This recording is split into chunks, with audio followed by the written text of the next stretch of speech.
রাজনগর উপজেলার সম্মানিত উপজেলা চেয়ারম্যান, দুইবারের বারবার নির্বাচিত উপজেলা চেয়ারম্যান জনাব মোহাম্মদ সাদান খান আমাদের মাঝে উপস্থিত আছেন। আমাদের রাজনগর থানার অফিসার ইনচার্জ জনাব আব্দুল সালেহ আমাদের মাঝে উপস্থিত আছেন। আমাদের নবনির্বাচিত সকলের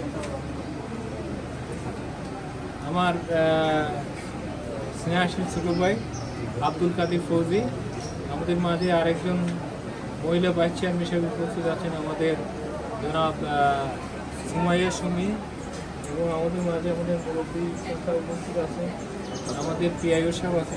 সকলে মিলে, সকলের নাম নিচ্ছি না, আমাদের এই টেংরা ইউনিয়নের অনেক ইউনিয়ন পরিষদের সদস্যবৃন্দ, সামনে আমার মুরব্বিয়ান যুবক ভাইরা, সকলকে আমার পক্ষ থেকে মাননীয় প্রধানমন্ত্রী জনাব শেখ হাসিনার পক্ষ থেকে অভিনন্দন এবং শুভেচ্ছা জানাচ্ছি। আজকে এই ত্রাণ বিতরণ অনুষ্ঠান, এটা অ্যাকচুয়ালি মাননীয় প্রধানমন্ত্রী জনাব শেখ হাসিনার কর্তৃক। তবে এই নদীর পানি উঠার আগে একটু যখন একামুখী বাঙ্গা শুরু হয়েছে, আমি বাঙ্গাটা পরিবেশন করলাম একদিন রাতে। আমাদের স্থানীয় মেম্বার আছে, উনি আমাকে বারবার ফোন দিয়ে বলেছেন।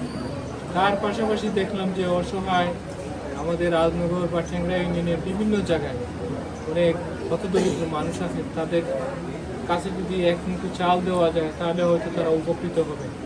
আমি তারই মধ্যে আমি মন্ত্রণালয়ে কথা বলে, জেলা প্রশাসক মহোদয়ের সাথে কথা বলে তাড়াতাড়ি ভিত্তিতে আজকে যে আপনারা যেটা পাচ্ছেন, এটা আগে পাওয়া হতো বন্যা হওয়ার খবর, আর আমি বন্যা হওয়ার আগেই আপনাদের কাছে এটা নিয়ে হাজির হয়েছি। এর জন্য আপনারা মাননীয় প্রধানমন্ত্রী জনাব শেখ হাসিনার জন্য আপনারা দোয়া করবেন। উনি যদি সুস্থ থাকে, আমরা সবাই সুস্থ থাকব।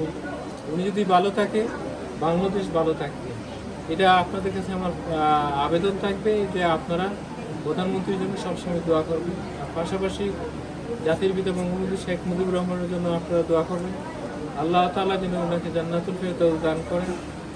আর আজকে বলতে চাই, রাজনগরে একটু বন্যা হলে আপনাদের অফুরন্ত খাবার আছে, চাল আছে, এটা নিয়ে আপনারা কখনো টেনশন করবেন না, আপনারা চিন্তা করবেন না, এটা পাবেন।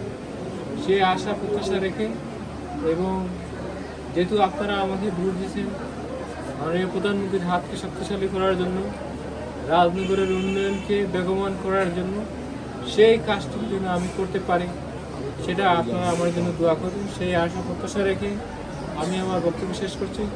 জয় বাংলা, জয় বঙ্গবন্ধু, বাংলাদেশ চিরজীবী।